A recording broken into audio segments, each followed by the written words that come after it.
मेरे प्रिय छात्रों, स्वागत है आप सभी का आपके अपने इस YouTube चैनल कौशल क्लासेस में।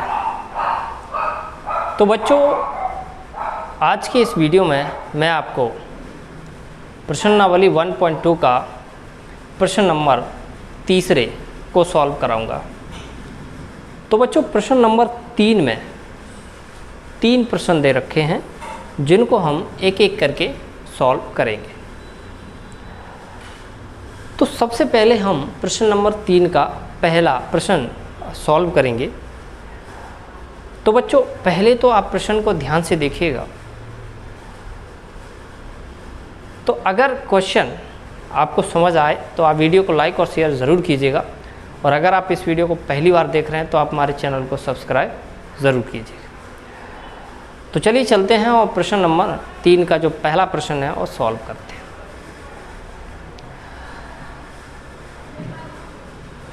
सिद्ध कीजिए कि निम्नलिखित संख्याएं अपरिमेय हैं। अब प्रश्न नंबर 3 में 3 प्रश्न दे रखे हैं जिनमें से पहला प्रश्न 1/√2 है। अब जैसा कि आप जानते हो कि 1/√2 एक अपरिमेय संख्या है, ठीक है, लेकिन हमें इसको सिद्ध करके बताना है कि ये एक अपरिमेय संख्या है, ठीक है। तो बच्चों, 1/√2 को अपरिमेय संख्या सिद्ध करने के लिए हम इसको परिमेय मानकर चलते हैं, ठीक है। देखिए, माना 1/√2 एक परिमेय संख्या है, ठीक है। तो 1/√2 को हमने एक परिमेय संख्या मान लिया कि माना 1/√2 एक परिमेय संख्या है, ठीक। अब आगे क्या करेंगे? 1/√2 बराबर a/b, ठीक है। 1/√2 बराबर a/b। देखिए, जहाँ a और b सहअभाज्य है, सहअभाज्य संख्या है। भाई, अब हमें बात ये समझ नहीं आई कि सहअभाज्य क्या होता है। अब मैं आपको बताऊं कि a/b जो है वो सहअभाज्य संख्याएं हैं। सहअभाज्य का मतलब ये होता है कि ये दोनों संख्याएं किसी एक ही संख्या से विभाजित नहीं होंगी, यानी कि ये दोनों संख्याएं किसी एक ही पहाड़े से विभाजित नहीं होंगी, ठीक है। अब आप ये सोच रहे होंगे कि 1/√2 हमने एक परिमेय संख्या मान के चले, तो 1/√2 को a/b के इक्वल क्यों माना? तो देखिए, 1/√2 एक परिमेय संख्या मानी है हमने, तो परिमेय संख्या को हमने परिमेय संख्या के बराबर रख दिया। a/b, यहाँ पर भी क्या एक परिमेय संख्या है, ठीक है। तो परिमेय संख्या बराबर परिमेय संख्या, राइट। अब ध्यान से देखिएगा, अब हम आगे सॉल्व करेंगे। b का 1 में मल्टीप्लाई करेंगे b, और ये हो जाएगा √2a, ठीक है बच्चों। b का 1 में गुणा किया तो b आ गया, √2 का a में करेंगे तो √2a। अब हम क्या कर रहे हैं? देखो, वर्ग करेंगे हम इसका, √2a का वर्ग। तो यहाँ पे हम लिखेंगे वर्ग करने पर, ठीक है बच्चों। तो ये हो जाएगा हमारा b², ठीक है, और ये हो जाएगा 2a², ठीक है। अब भाई, ये बात आपको हजम नहीं हुई, मैं आपको बताता हूँ। देखो, स्क्वायर से √ हट जाएगा तो 2 बचेगा और a पे स्क्वायर लग जाएगा, ठीक है। अब आगे चलिए, b² बटे में कितना आ जाएगा? 2 बराबर क्या बचेगा हमारे पास? a²। समझना ध्यान से, b² बटे में 2 और बराबर क्या बचा हमारे पास? a²। अब मैं आपको एक बात बताता हूँ कि b² जो है वो 2 से विभाजित है। इसका मतलब 2 जो है वो b² को विभाजित करता है। तो देखो मैं यहाँ पर एक चीज़ लिखूँगा, 2b² को विभाजित करता है, ठीक है। तो 2b को भी विभाजित करेगा, ठीक है। तो मैंने लिखा बच्चों कि 2 जो है वो b² को विभाजित करता है, तो 2b को भी विभाजित करेगा, राइट। अब देखिए ध्यान से, अब जैसे कि यहाँ पर देखिए, जब मैंने लिखा कि 2b को भी विभाजित करेगा, समझिएगा ध्यान से, तो b2 जो है वो b को भी विभाजित करेगा, समझिए ध्यान से। इसका मतलब b में जब 2 का भाग देंगे तो कुछ तो आएगा ना, कुछ तो आएगा, तो उसको हम मान लेते हैं क्या, मान के चलो c आएगा, ठीक है।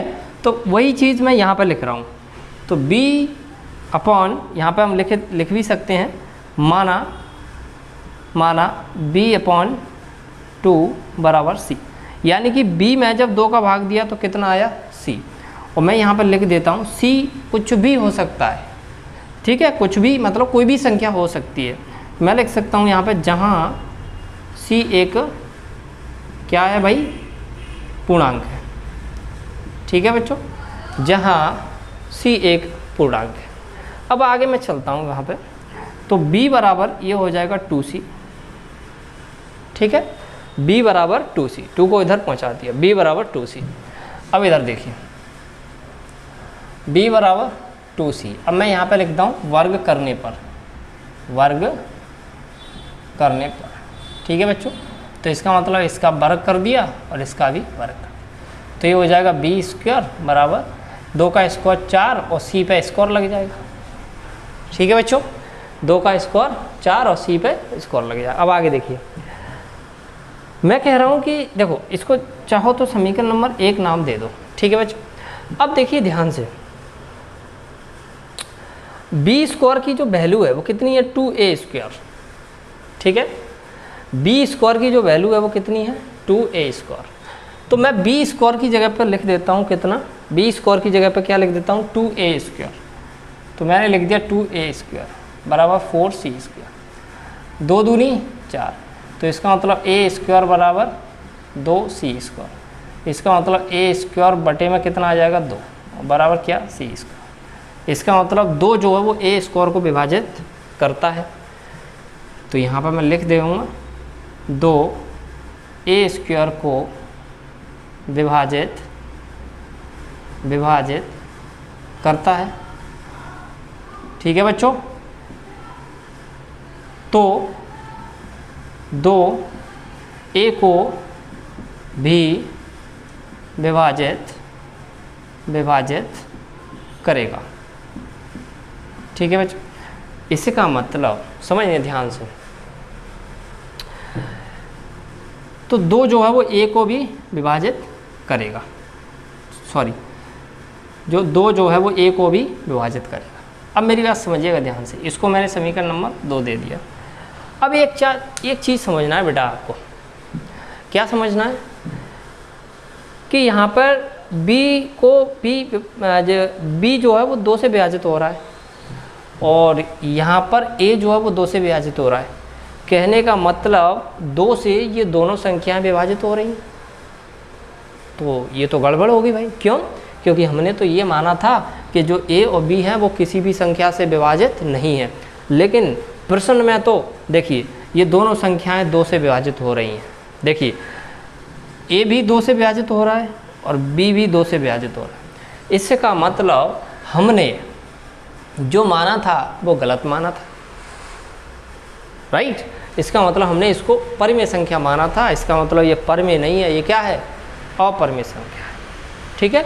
तो अब हम यहाँ से लिखेंगे समीकरण 1 व 2 से, समीकरण 1 व 2 से 2a और b दोनों को विभाजित करता है, दोनों को विभाजित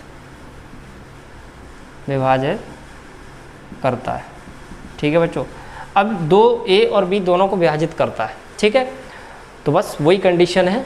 इसका मतलब हमने जो माना था वो गलत माना था, क्योंकि हमने तो ये माना था कि ए और बी जो है वो किसी से विभाजित नहीं होंगी, लेकिन यहाँ पर तो ए और बी 2 से विभाजित हो रही हैं। इसका मतलब जो हमने माना था वो गलत माना था। इसका मतलब हमने परमेय संख्या माना था, तो परमेय नहीं है, ये कैसा है? अपरमेय। ठीक है बच्चों, ठीक है। तो हम लिखेंगे यह विरोधाभास, यह है विरोधाभास, यह विरोधाभास हमारी गलत कल्पना के कारण प्राप्त हुआ है। तो हम लिख देंगे अतः 1/√2 एक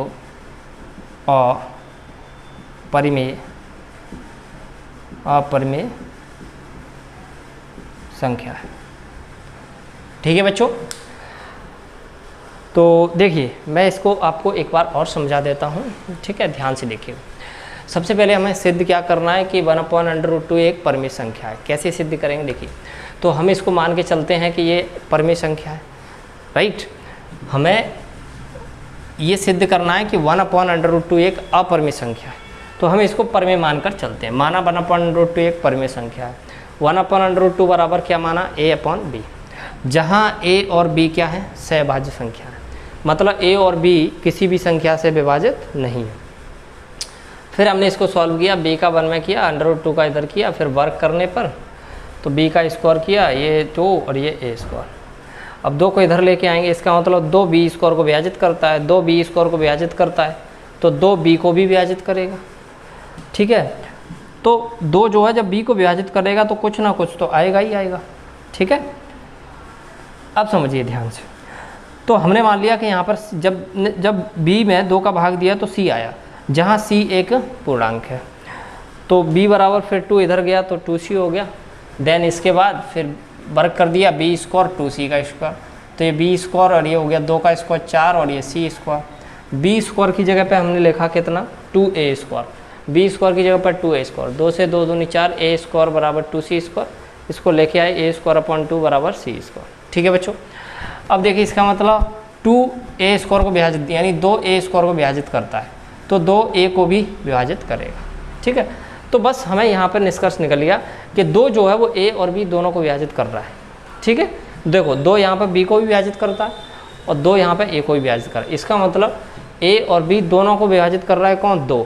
लेकिन हमने क्या माना था कि भाई यहाँ पर a और b किसी भी संख्या से विभाजित नहीं है, लेकिन यहाँ पर तो विभाजित हो रहे हैं, तो इसका मतलब हमने जो माना था वो गलत माना था। ठीक है, तो हम लिखेंगे यह विरोधाभास हमारी गलत कल्पना के कारण प्राप्त हुआ है। ठीक है, तो इसका मतलब हमने इसको परमेय माना था, ये परमेय नहीं है, ये कैसी है? अपरमेय। तो हम लिखेंगे अतः 1/√2 एक अपरमेय संख्या। ठीक है, तो बच्चों उम्मीद करता हूँ कि आपको ये कोई प्रश्न समझ आया होगा, राइट।